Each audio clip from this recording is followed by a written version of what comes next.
Hello everyone. I'd like to thank you for taking a little time to learn a little bit more about our game, Crystal Mines.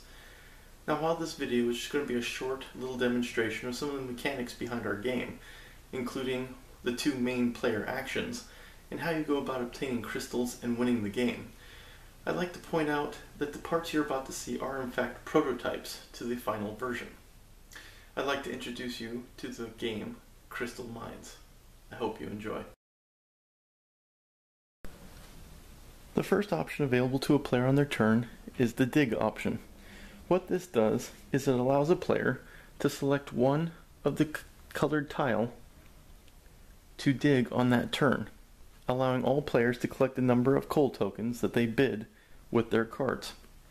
In this case, it's the red player's turn, and he announces that he plans to dig. Each player in turn selects a card from their hand and places it out as their bid.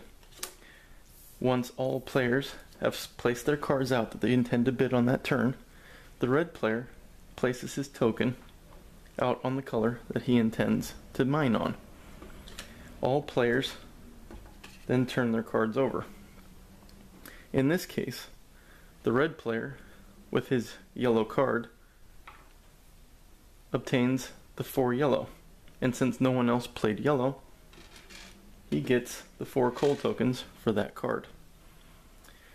The blue player and the green player, both playing a red, are now in contention for the 6 coal tokens from that spot.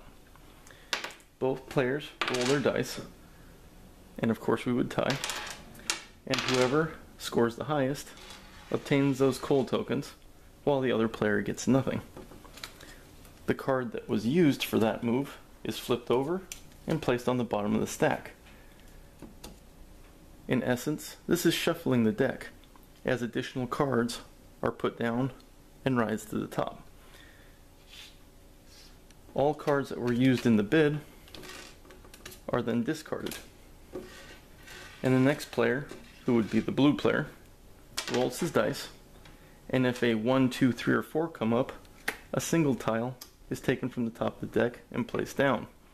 If a 5 or 6 come up, a second tile is taken and placed down. So it is possible to have up to 5 tiles in play. Once that is completed, the blue player will then decide whether or not, with his 2 cards, he wishes to buy cards or dig again.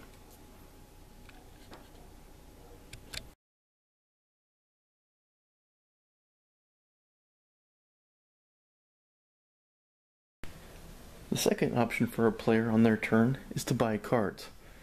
This is done by either spending 1 coal token to obtain 1 card, or 3 coal tokens to obtain 2 cards. To do this, the blue player would state that he intends to buy cards, and since he has plenty of money, decides to spend 3 coal tokens to take 2 cards from the deck.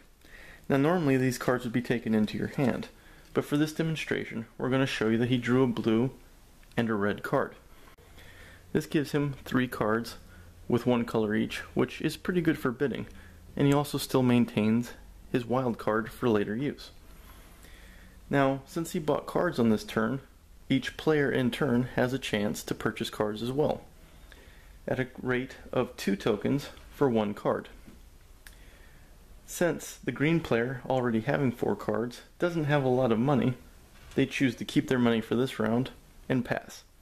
Red, having only 1 card and lots of money, decides to pay the 2 tokens to obtain an additional card from the deck.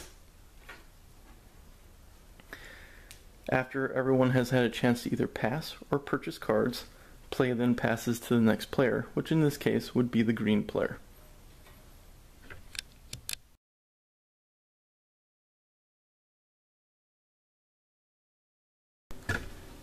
As play continues, players will collect more and more of the coal tokens. Once they receive enough, they can trade in 10 coal tokens and trade those to the bank for a crystal of a color they do not already have. Once they're able to obtain all 4 crystals, they will win the game. In this case, it's the blue player's turn. He decides that he is going to dig, Instead of risking it, he decides he's going to bid his wild card. while green and red also bid their cards. Blue places down his token, and everyone reveals their cards. In this case, the green player will receive 1 token, the red player will receive 3 tokens, and because blue played his wild card, he gets to decide which of the cards he will go after. In this case, he'll go for green. With those 5 additional tokens, along with the 5 he already had, he would be able to trade them in for the 4th crystal, thus winning the game.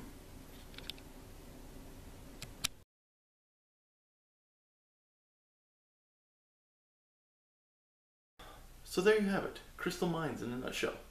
Now while I haven't shown you everything there is to see about the game, I hope I've shown you enough to get your interest piqued.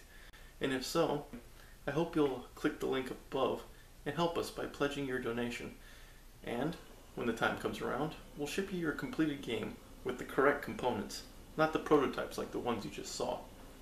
Again, thank you for your time, and I hope you've enjoyed this presentation of Crystal Mines. Thank you.